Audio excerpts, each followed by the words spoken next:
I got so much motherfucking design on right now. Break it down, bring it back, make it clap. I got 3 old thoughts, new block, where that thing. Pictures on my line, and you know. Baiklah, saya akan bacakan materi pertama mengenai pengertian sejarah.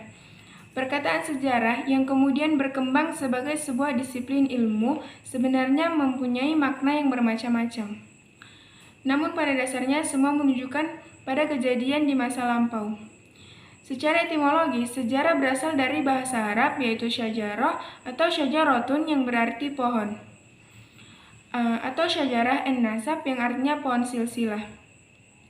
Dalam bahasa Inggris ada kata yang berpadanan dengan sejarah yakni history. Kini yang berarti masa lampau umat manusia atau kejadian-kejadian yang dibuat oleh alam. Asal-usul kata history dalam bahasa Inggris berasal dari bahasa Yunani kuno historia yang artinya ilmu belajar dengan cara bertanya-tanya. Dalam masyarakat di berbagai daerah juga dikenal istilah-istilah sejarah seperti silsilah, riwayat, hikayat, tamboh, dan babat. Sejarah adalah studi tentang perubahan dari waktu ke waktu yang mencakup semua aspek masyarakat manusia. Perkembangan politik, sosial, ekonomi, ilmiah, teknologi, militer, budaya, intelektual, dan agama adalah bagian dari sejarah. Pengertian sejarah menurut para ahli. Yang pertama menurut Ruslan Abdul Ghani.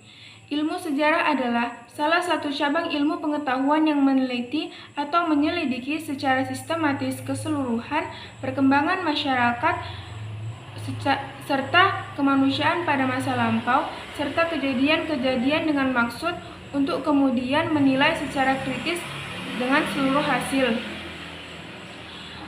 Untuk selanjutnya dijadikan perbendaharaan pedoman bagi penelitian dan penentuan keadaan sekarang serta arah proses ke masa depan. Yang kedua menurut Sartono Kartodirjo. Pengertian sejarah adalah gambaran masa lalu manusia dan sekitarnya sebagai makhluk sosial yang disusun secara ilmiah dan lengkap. Sejarah di dalamnya meliputi urutan fakta masa tersebut tentang tafsiran dan penjelasan yang memberikan pengertian pemahaman tentang apa yang telah berlalu. Yang ketiga menurut Muhammad Yamin. Sejarah adalah suatu ilmu pengetahuan yang disusun atas hasil penyelidikan beberapa peristiwa yang dapat dibuktikan dengan bahan kenyataan. Yang ketiga menurut Aristoteles. Sejarah dapat didefinisikan sebagai satu sistem meneliti tentang suatu kejadian sejak awal tersusun dalam bentuk kronologi. Aristoteles juga berpendapat bahwa sejarah itu mencakup peristiwa-peristiwa masa lalu yang mempunyai catatan, record atau bukti-bukti yang konkret. Dari definisi di atas bahwa sejarah ilmu yang menyelidiki perkembangan mengenai peristiwa dan kejadian di masa lampau. Sejarah merupakan kejadian atau peristiwa yang berhubungan dengan manusia yang menyangkut perubahan nyata di dalam kehidupan manusia. Baiklah, saya akan melanjutkan materi yang kedua mengenai objek studi sejarah. Objek sejarah adalah sesuatu yang menjadi hal yang akan diteliti tentang sejarahnya di masa lampau. Objek sejarah maksudnya manusia sebagai sasaran dari sejarah. Maksudnya sejarah terjadi akan berakibat pada manusianya. Secara keilmuan, sejarah memiliki dua objek studi yaitu objek formal dan objek material. Objek material yang merupakan fokus kajian sejarah ialah manusia, sementara objek formal yang digunakan untuk mengkaji objek materialnya adalah aktivitas dari manusianya yang pernah terjadi dalam suatu rentan waktu di masa lampau. Objek material sejarah yang mengkaji tentang manusia menyebabkan tema-tema kajian dalam penelitian dan penulisannya menggunakan konsep-konsep ilmu sosial sesuai minat dan tema. Objek studi sejarah bisa dibedakan menjadi dua, yaitu objek material dan formal. Objek material adalah segala hal atau informasi yang berkaitan dengan kejadian yang terjadi pada masa lampau. Sedangkan formal, objek formal dalam kajian ilmu sejarah yaitu aktivitas manusia yang pernah terjadi dalam suatu rentang waktu di masa lampau. Baiklah, yang selanjutnya adalah manfaat mempelajari sejarah. Nah, manfaat mempelajari sejarah itu ada 4. Yang pertama adalah 1. Sejarah sebagai panduan moral dan politik. Nah, masa lalu tidak hanya sekedar waktu yang terlewatkan begitu saja, melainkan berisi pengalaman baik buruk hidup manusia. Pengalaman yang buruk dapat kita jadikan bahan pelajaran untuk menata kehidupan bangsa yang lebih baik lagi. Pengalaman yang baik juga dapat memberikan nilai-nilai moral yang sebagai penyemangat bagi generasi muda penerus bangsa. Yang kedua adalah sarana mengenai perjalanan suatu bangsa. Nah, melalui sejarah ini kita dapat mengetahui bagaimana terbentuknya negara Indonesia dan mengetahui semangat nasionalisme yang membentuk kebangsaan ini. Yang ketiga adalah memperkokoh identitas bangsa. Nah, sejarah berperan penting membentuk identitas dan kepribadian bangsa. Akar sejarah yang dalam dan panjang akan memperkokoh eksistensi, identitas, serta kepribadian suatu bangsa. Yang selanjutnya adalah latihan berpikir menyeluruh atau holistik dan multi-perspektif. Nah, sejarah melatih kita untuk berpikir holistik atau menyeluruh dan multi sudut pandang dalam memandang suatu peristiwa. Suatu peristiwa itu tidak terjadi sederhana itu. Suatu peristiwa juga tidak berdiri sendiri, melainkan terkait dengan peristiwa-peristiwa lain sebelumnya. Baiklah, selanjutnya ada ruang lingkup sejarah. Nah, ruang lingkup sejarah ini ada 4, yaitu yang pertama adalah sebagai peristiwa. Maksudnya sejarah sebagai peristiwa bisa diartikan sebagai kajian tentang peristiwa yang telah terjadi dan peristiwa itu benar-benar ada. Yang kedua adalah sejarah sebagai ilmu. Nah, maksud sejarah sebagai ilmu ini bisa diartikan bahwa sejarah membahas mengenai kebenaran dari sejarah itu secara objektif. Yang ketiga adalah sejarah sebagai kisah. Maksud dari sejarah sebagai kisah bisa diartikan sebagai bahwa sejarah mengkaji tentang penulisan peristiwa oleh seseorang yang idenya diambil dari sejarah. Nah, yang terakhir adalah sejarah sebagai seni. Nah, maksud sejarah sebagai seni ini adalah dapat diartikan bahwa sejarah yang ditulis dan diceritakan kembali sesuai faktanya, tapi bersifat seni.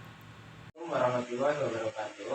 Baiklah, saya akan melanjutkan materi selanjutnya, yaitu konsep-konsep sejarah. Seperti telah dijelaskan bahwa sejarah memiliki 3 konsep penting, yaitu perubahan, waktu, dan kontinuitas. Berdasarkan hal tersebut, maka terdapat beberapa konsep penting yang merupakan karakteristik dan ilmu sejarah. Konsep tersebut ialah 1. Perubahan. Konsep perubahan merupakan istilah yang mengacu kepada sesuatu hal yang menjadi tak berbeda, seperti dijelaskan di depan bahwa perubahan merupakan hal paling esensi dalam konsep sejarah. B. Peristiwa. Sejarah dalam arti objektif adalah peristiwa itu sendiri. Peristiwa adalah kejadian yang benar-benar terjadi dan peristiwa tidak dapat diulang. C. Sebab akibat. Sejarah pasti akan menghubungkan berbagai fakta, mencari kesimpulan fakta baru. Berbagai fakta yang terhubung tersebut bukan secara kebetulan, tetapi memiliki kausalitas atau sebab akibat. D. Nasionalisme. Konsep nasionalisme memiliki arti rasa kebangsaan, di mana kepentingan negara dan bangsa menjadi perhatian berat dalam kehidupan bernegara. Kemerdekaan atau kebebasan. Konsep kemerdekaan atau kebebasan adalah nilai utama dalam kehidupan politik bagi setiap negara dan bangsa maupun manusia. F. Kolonialisme. Kemerdekaan atau kebebasan adalah nilai utama dalam kehidupan politik bagi kolonialisme merujuk kepada bagian imperialisme dalam ekspansi bangsa Eropa Barat ke berbagai wilayah lain di dunia. D. Revolusi. Konsep revolusi menunjuk pada suatu pengertian tentang perubahan sosial politik yang radikal, berlangsung cepat dan benar-benar. Fasisme. Konsep fasisme adalah nama pengorganisasian pemerintahan dan masyarakat secara totaliter oleh kediktatoran partai tunggal yang sangat memiliki rasa nasionalisme yang sempit, rasialis, militeris, dan imperialisme. Komunisme. Konsep dari istilah komunis merujuk kepada setiap pengaruh sosial yang didasarkan pada kepemimpinan, produksi, konsumsi, dan swapemerintahan yang diatur secara komunal atau bersama-sama. Peradaban. Konsep peradaban merupakan konsep yang merujuk pada suatu entitas kultural seluruh pandangan hidup manusia yang mencakup nilai, norma, institusi, dan pola pikir terpenting dalam suatu masyarakat yang terasa ditekan dari generasi ke generasi. Perbudakan. Pada hakikatnya, konsep perbudakan adalah suatu istilah yang menggambarkan suatu kondisi di mana seseorang maupun kelompok tidak memiliki kedudukan dan peranan sebagai manusia, memiliki hak asasi sebagai manusia layak. Konsep waktu dalam hal ini merupakan konsep esensial dalam sejarah. Bahkan bagi masyarakat, waktu merupakan parameter di mana kehidupan dibangun, diatur, dan diselaraskan. Feminisme adalah sebuah gerakan perempuan yang menuju emansipasi atau kesamaan dalam keadilan hak dengan pria. Liberalisme. Konsep liberalisme mengacu kepada konsep doktrin yang maknanya hanya dapat diungkap melalui penggunaan kata-kata sifat yang menggambarkan nuansa-nuansa khusus dan konservatisme. Istilah konservatisme merujuk kepada doktrin yang meyakini bahwa realitas suatu masyarakat dapat ditemukan pada perkembangan sejarahnya. Dan itu yang dapat saya sampaikan. Assalamualaikum warahmatullahi wabarakatuh.